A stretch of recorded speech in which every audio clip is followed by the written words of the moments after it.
তাইলে দেখা যাবে রমজান পর্যন্ত আল্লাহ তাআলা হায়াত দিলে রমজানের অতিরিক্ত নামাজ 20 রাকাত তারাবি আল্লাহ তাআলা দান করছেন।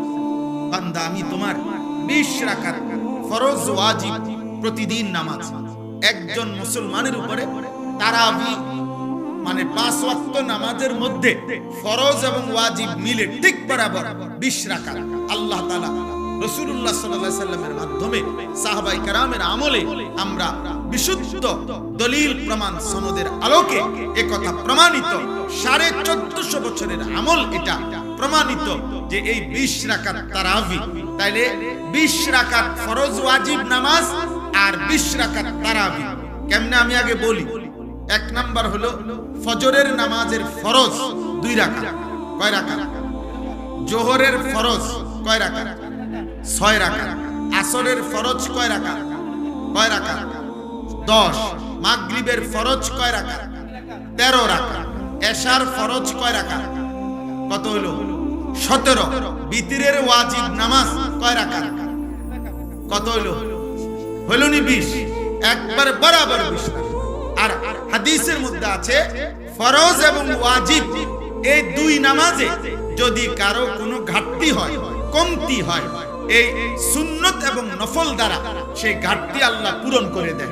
এজন্য আজকের সারা দিনে বান্দা যে 20 রাকাত 5 ওয়াক্ত নামাজের মাধ্যমে ফরজ ওয়াজিব আদায় করেছে এই 20 রাকাত ফরজ এবং ওয়াজিবের মধ্যে যে ঘাটতি কমতি হয়েছে যেই ঘাটতি তো আল্লাহ তাআলা রাত্রি বেলা 20 রাকাত তারাবির মাধ্যমে রমজানে তা পূরণ করে এজন্য রমজানের গুনাহ রমজানের কমতি রমজানের ঘাটতি আরেক মাসে নেয় না, এই মাসের ভেজাল সাইরা বান্দাকে আল্লাহ এই মাসেই মুত্তাকি বানাইয়া জান্নাতি বানায়। যে এই মাসের ঘাটতি সামনের মাসে পুরামু না না এই মাসে এই ডেলি হিসাব কি দিয়ে। এই জন্য 20 রাকাত তারাবি কয় রাকাত তারাবি সবাই বলেন কয় রাকাত 20 রাকাত তারাবি 20 রাকাত 1450 বছর ধরে হযরত ওমর রাদিয়াল্লাহু তাআলার জামানায় একেবারে মসজিদে নববীতে প্রকাশ্যে ওমরের উপস্থিতিতে সাহাবায়ে কেরাম 20 রাকাত তারাবি পড়তেন।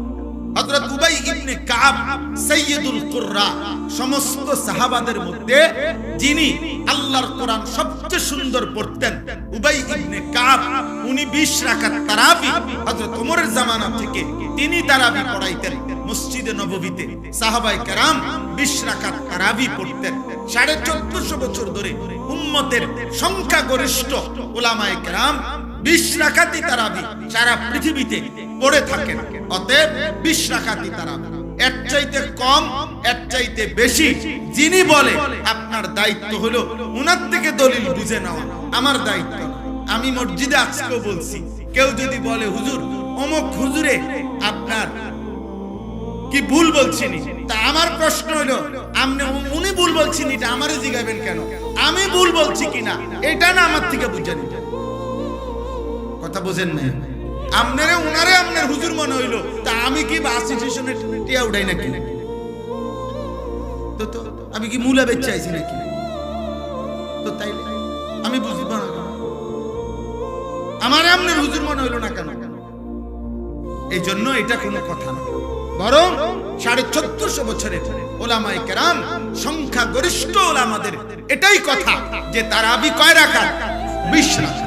অতএব প্রিয় ভাই ছেলেরা বাবা তোমাদের কাছেও বলি আল্লাহ প্রতিদিন সারা দিন রোজা রাখবা, 5 ওয়াক্ত নামাজ পড়ো এবং রাত্রি বেলা ইহতিমামের সাথে 20 রাকাত তারাবি আদায় করো। আল্লাহ তৌফিক দান করে। রাসূলুল্লাহ সাল্লাল্লাহু আলাইহি সাল্লাম বলেন ওমান কামা রমাদানা ঈমানান ওয়া ইহতিসাবা গুফিরা লাহু মা তাকাদ্দামা মিন যামবি। রমজান মাসের রাতে যে ব্যক্তি তারাবি পড়লো আল্লাহর প্রতি ঈমান রেখে সওয়াবের আশায় আল্লাহ এই তারাবির বরকতেও তার পিছনের সব গুনাহ মাফ করে দিবেন। এজন্য তারাবি অনেক গুরুত্বপূর্ণ, অনেক গুরুত্বপূর্ণ, অনেক গুরুত্বপূর্ণ।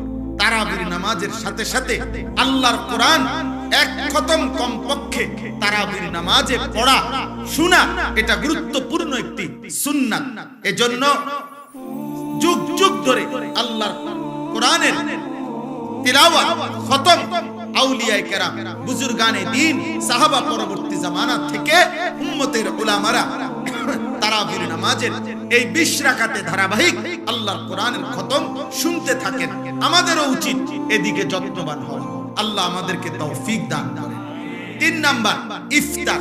ইফতার যেটা সারা দিন রোজা রেখে রোজা যখন ভাঙে ওই টাইমটাকেই বলা হয় ইফতার। ইফতার একটি সুন্নাত আমল। রাসূলুল্লাহ সাল্লাল্লাহু আলাইহি ওয়াসাল্লাম বলেন, আমার উম্মত ততক্ষণ পর্যন্ত কল্যাণের উপরে থাকবে যতক্ষণ তারা জলদি জলদি ইফতার করবে।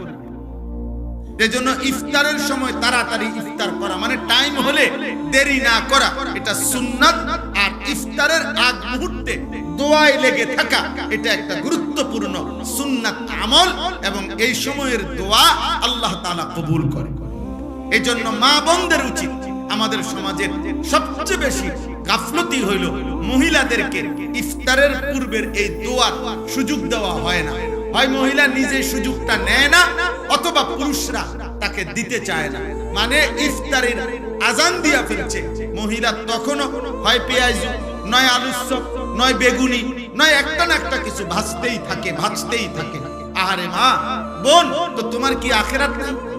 তোমার জীবন বুঝি এই পুরা রমজানটাও বুঝি এই আলুর চপে আর বেগুনিতেই চলে গেল? হ্যাঁ, এইভাবে যদি পেঁয়াজ চলে গেল, এটা তো ঠিক না।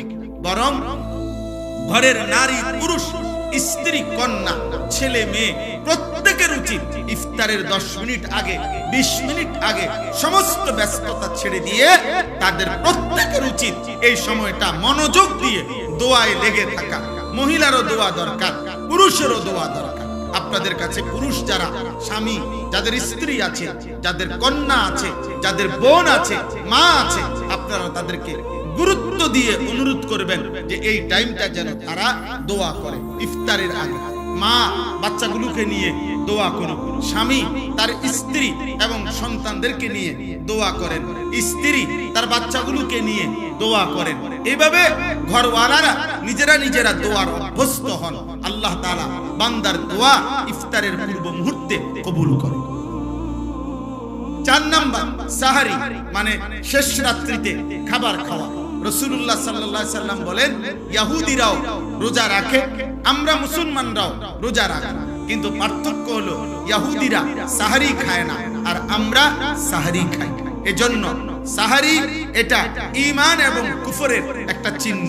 মানে বেঈমানরা, ইহুদিরা রোজা রেখে কিন্তু সাহারি খায় না, ঈমানদার মুসলমান রোজা রাখে, সাহারি খায়। নবী সাল্লাল্লাহু আলাইহি সাল্লাম বলেন, তোমরা রোজা রমজানে সাহারি খেও, তাসাহহারু, সাহারি খাও। কেন?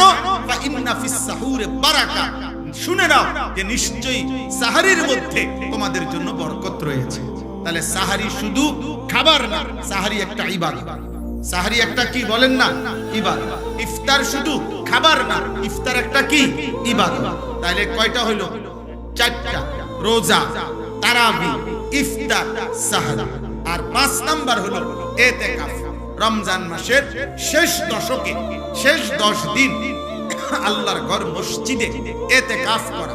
আল্লাহর নবী সাল্লাল্লাহু আলাইহি ওয়াসাল্লাম মদিনার মধ্যে মোট 10 বছর ছিলেন। 10ম বছর ইন্তেকাল করতেন। এইজন্য পুরা বছর হিসাবে 9 বছর, আর 10 নাম্বার বছর ইন্তেকাল করেছেন। এইজন্য নবী সাল্লাল্লাহু আলাইহি সাল্লাম মদিনার 9 বছরে কোন বছর রমজানের শেষ দশকে মৃত্যু পর্যন্ত তিনি ইতিকাফ ছাড়েন নাই। আল্লাহর নবী সাল্লাল্লাহু আলাইহি সাল্লাম প্রত্যেক বছর রমজানের শেষ 10 দিন ইতিকাফ করতেন।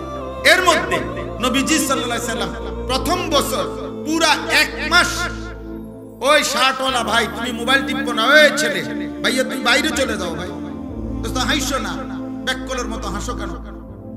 তুই বাইরে যাও, বা মোবাইল টিপতে তো মানা করে, মানা নাই, বাইরে যাও। আস্তাগফিরুল্লাহ, আস্তাগফিরুল্লাহ। আরে ভাইয়া বাইরে গিয়ে মোবাইল টিপো, আমি তো তোমারে বাধা দিচ্ছি না। জি চলো ভাই। তা এরপরে কি বললাম? ইতিকাফ, রমজান মাসের শেষ দশক ইতিকাফ করা। রাসূলুল্লাহ সাল্লাল্লাহু আলাইহি সাল্লাম প্রথম বছর ইতিকাফ করেছেন পুরা 1 মাস, পুরা রমজান। আর ইন্তেকাল করেছেন যেই বছর, ওই বছর ইতিকাফ করেছেন 20 দিন।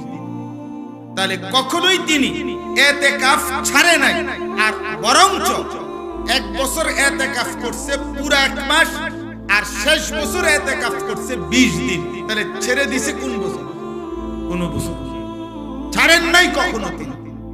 এবং আল্লাহর নবী সাল্লাল্লাহু আলাইহি সাল্লামের স্ত্রী আম্মা জান আয়েশা রাদিয়াল্লাহু তাআলা আনহা বলেন যে আল্লাহর নবী মৃত্যু পর্যন্ত ইতিকাফ করেছেন, এবং নবীজির পরে নবীজির সকল বিবিগণ ওনারাও মৃত্যু পর্যন্ত, নবীর স্ত্রীগণ ইতিকাফ করেছেন। ইতিকাফ নবীর বিবিগণও ছাড়েন নাই।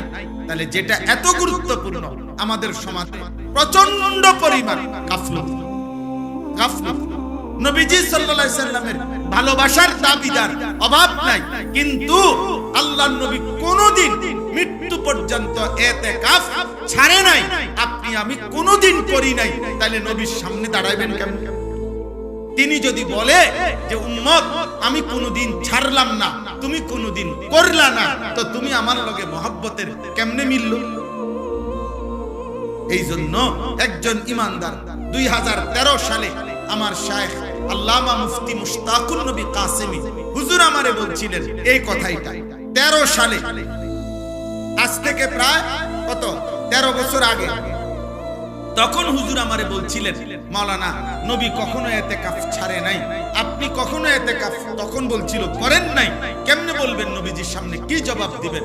সেই দিন থেকে আলহামদুলিল্লাহ আমি গত বছর পর্যন্ত আর কোনোদিন আমার ইতিকাফ ছুটে নাই, এবং এই বছর আল্লাহ হায়াত দিলে পূর্ণ নিয়ত আছে। আমরা গত বছর আমাদের শায়েখ আল্লামা মুফতি মুশতাকুর নবী কাসেমি হুজুরের মাদ্রাসার মসজিদে, 5 তলা মসজিদে প্রায় 1150 লোক এক মসজিদে একসাথে ইতিকাফ করছে।